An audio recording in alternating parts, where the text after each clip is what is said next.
how to delete Gemini AI account. Now this is very easy and quick. So all you have to do is just simply access your Google Chrome web browser. And for you to be able to get here on your new tab, just go back to your search bar and then just type in Gemini AI. And from here, you should be able to find or locate gemini.google.com. So once you clicked on this link right here, you will now then be redirected to Gemini AI official site. Now you will be automatically be logged in since you're currently using your Google account. Now for you to delete this, all you have to do is on the upper right hand portion of the Gemini page, you should be able to see your profile picture.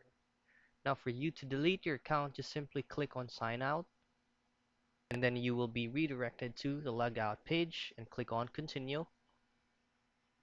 Now in here you can choose to remove the specific account that you used from the Gemini.